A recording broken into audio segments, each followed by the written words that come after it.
Well, hello folks.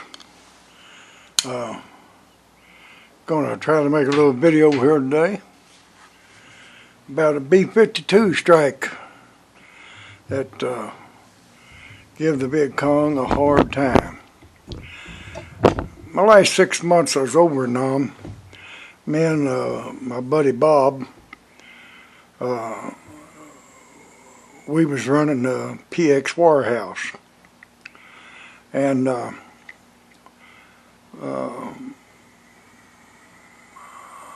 I was actually in charge, but I never did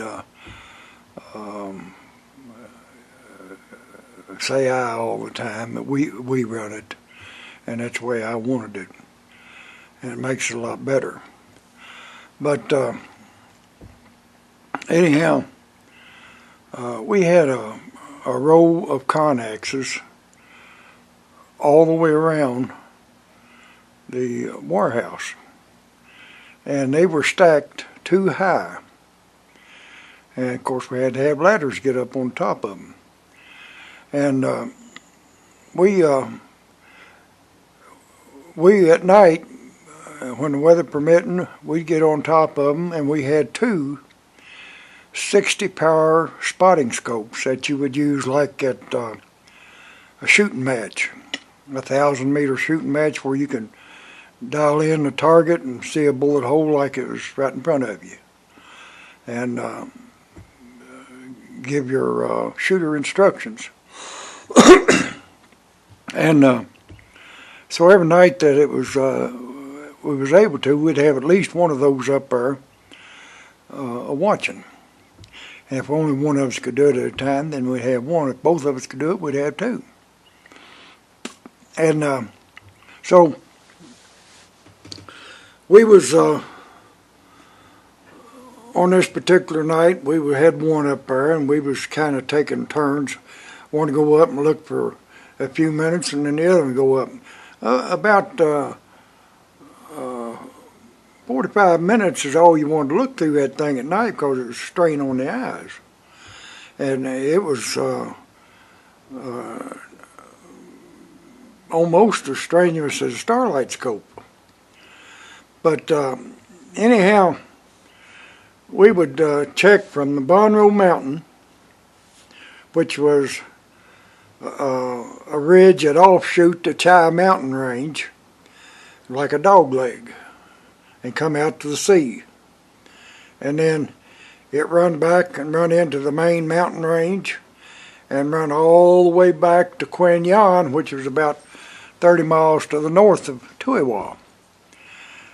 But you had a field of view on that whole mountain range. Now, up around Quang Yan, you couldn't see it as good as you can do it around Bonroe Mountain. But if there was anything going on, you could make it out and get some information about it, or call in a strike, whatever you need to do. So I was taking my turn up on the connexes, giving Bob a rest, and to make a long story short, what we would do, we'd go down, we'd have us a good ice cold drink. Sometimes be a beer, sometimes might be a mixed drink. Neither one of us drank heavy, but they were nice to have on a night like this to keep you focused. Or at least we thought we was focused. But when I was up there, Bob had just completed looking from Quang Yan down to about even with us over across the Ho Chi Minh Trail, Highway 1. But and they call the Highway 1 Ho Chi Minh Trail. Well, actually it's in the valleys, and it goes over the mountain once in a while. But the Ho Chi Minh Trail actually runs on top of the ridge, and it runs all the way from one end of the Ho Chi Minh, to the Chai Mountain range to the other, and that was a couple hundred miles. And it went all the way to Saigon. I don't know how many miles it was for sure, but I was starting at the Monroe Bay end of it and going to go back to where Bob had quit. Well, about the time that I got to where it intersects on the dog leg that goes to Monroe Bay, it intersects into the Chi Mountain Range. I was making about a 2-degree adjustment, and I saw a flicker of a fire, or that's what it looked like. And so I went back to where I thought I seen that at, and I watched real close for several minutes. And finally, I made out a couple of fires. One looked like it was a alcohol burner off of a can of Mayday soup. Now, I say that because Campbell's made Mayday soup for our soldiers over there. And they pulled a little tab on the bottom of it and opened up the top, light a match to the bottom, and they had an alcohol burner that would heat up the soup. And the Viet Cong would hit the convoys that had that and try to get that Mayday soup, and they succeeded once in a while. And so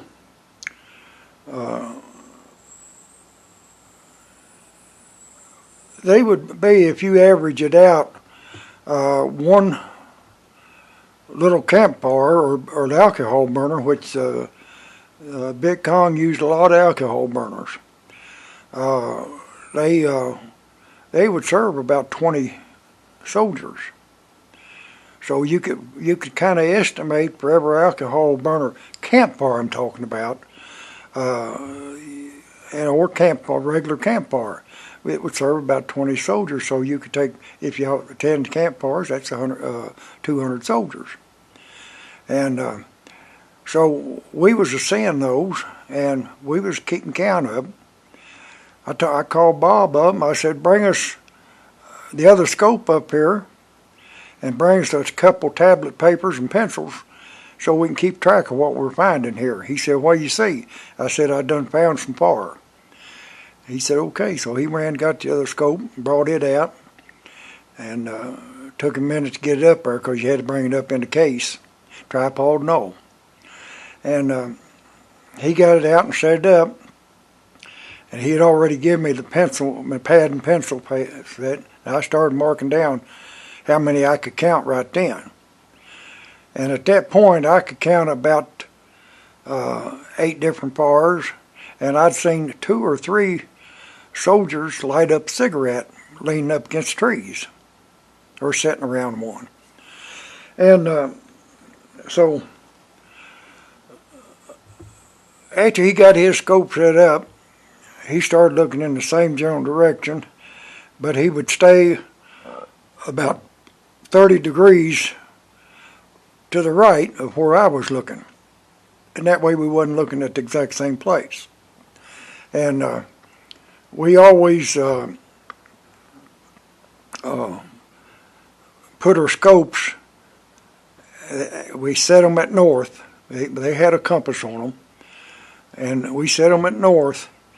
And then we know exactly how many mills to turn it or degrees to turn to get around to what we wanted to look at. And that way we could help. It would help us when we went to plot the course and the grid coordinates of the whatever we seen. So we didn't want to be guesswork. We wanted to be accurate. So after Bob got back out there, in about 45 minutes, we had both recorded different fires, and we had different cigarette lits, people smoking cigarettes, about a neighborhood of 35 to 40 fires, and 50 to 60 people smoking cigarettes. Now, to me, that was a no-no where I didn't smoke. And a cigarette gets you killed. Well, we called command post. And we told them, I said, can you run a check and see if there's supposed to be any ARVN, which was South Vietnamese troops, or South Korean soldiers, on top of the Chi Mountain Range at the junction of the Dog Leg to Monroe Mountain and back to the Chi Mountain Range, and anywhere in that vicinity. And so they called us back in about 30 minutes, 40, something like that. Said there's not supposed to be any Arvans, any Americans, or any South Koreans in that area. And I said, well, we've counted over 50 or 60 fires now. I think we got a few more since we called them. And several people smoking cigarettes, and enough campfire for 300 or 400 people and maybe more. I said, I'm sure there's some that we haven't seen yet because they tried to hide them. And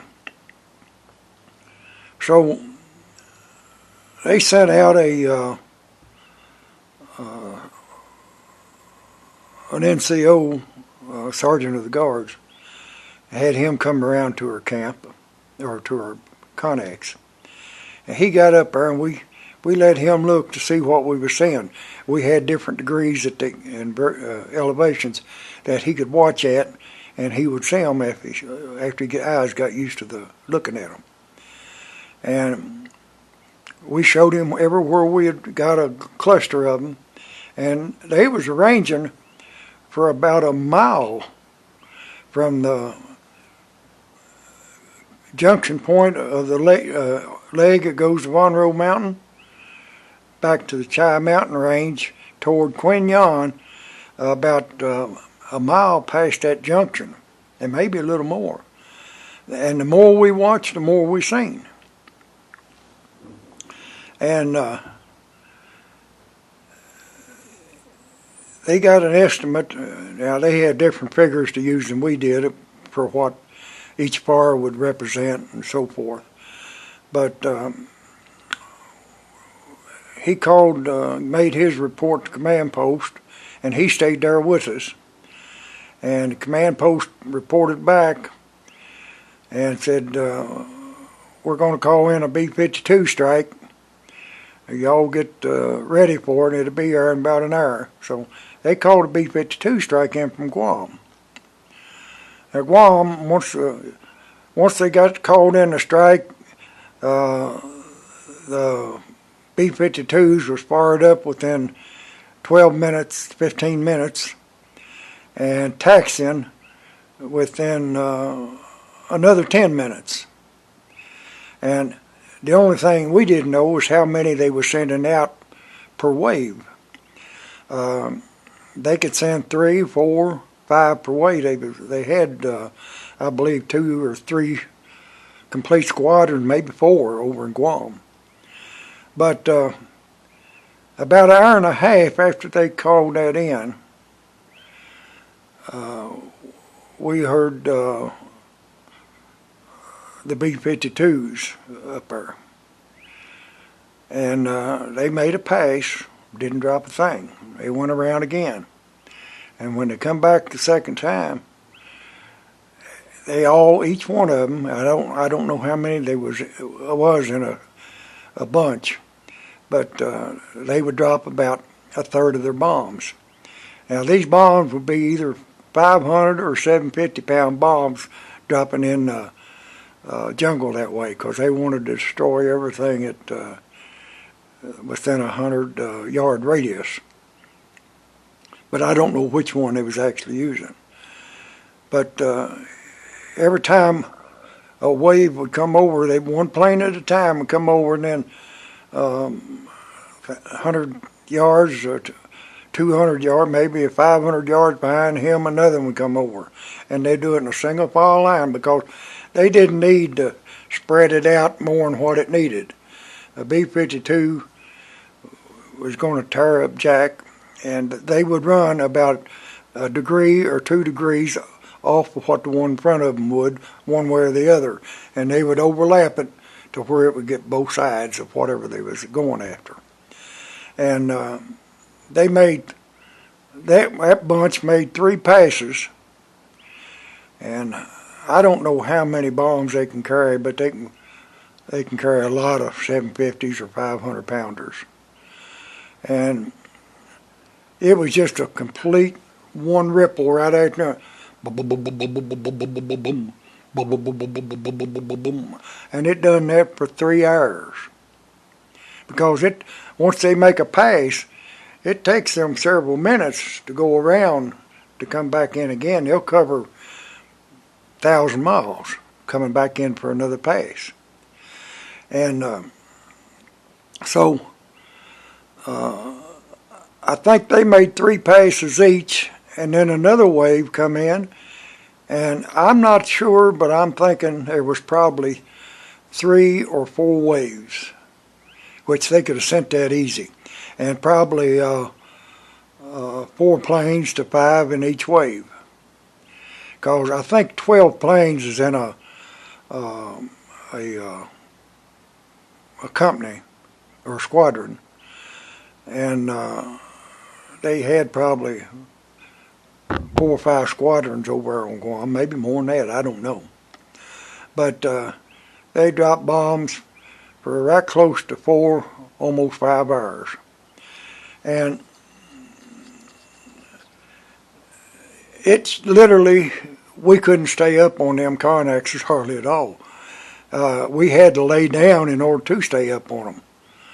But we tried to sit up so we could look through them scopes, and you just couldn't do it. They just shook you so bad it was just no doing it.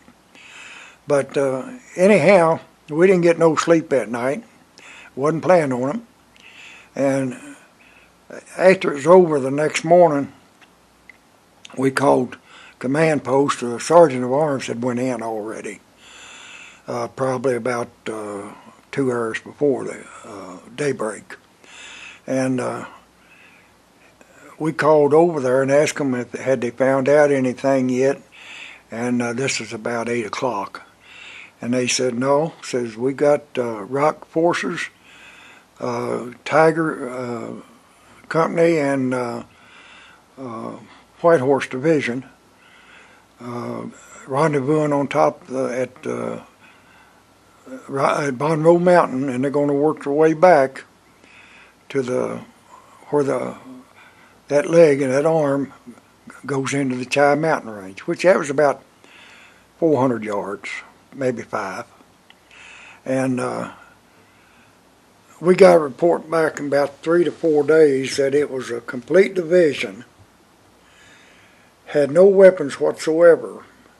They were going down as quiet as possible to reinforce a division that was somewhere in between Cameron Bay and Saigon. And they were going to reinforce them, and they had about another week march left before they would get there. And they destroyed, I think they found, now this is, I'm not 100% sure of this, but this is what was told, that they got about 4 or 5 prisoners that were still alive, but just injured pretty bad, and they treated them, and they brought them back to good health. And then when they got to where they could talk, I guess they tried to get some information out of them, but not too many of them would talk. They usually had to take them up in a chopper, and they'd take one that was going to die anyhow and kick him out. And this is what we was told. I don't know if they done that, but they get down to the last 1 or 2, they'd talk. And if that was true or not, I don't know. But makes sense. Good way to get your information. But that was a story that I don't tell too often. It's not that exciting, but if you was there to live the way that MB-52s can shake you on top of a Connex, it was exciting. But I'm going to let you chew on that one. If you can, try to hit the subscribe button. It won't cost you anything. You know that. And if you liked it, hit the like button. And I've got several, I can tell, and I've told a few, and I'll be telling a few more. But now they're going to slow down as soon as it gets fishing weather for me. I'm 80 years old, and I can't go out too much in this cool weather. But I'll start fishing, and I love to catch them big catfish. We catch a lot of them. And y'all try to make somebody laugh today. If you can, you never know. It might just change the world. And God bless you. And He will if you let Him. We'll see you on the next round.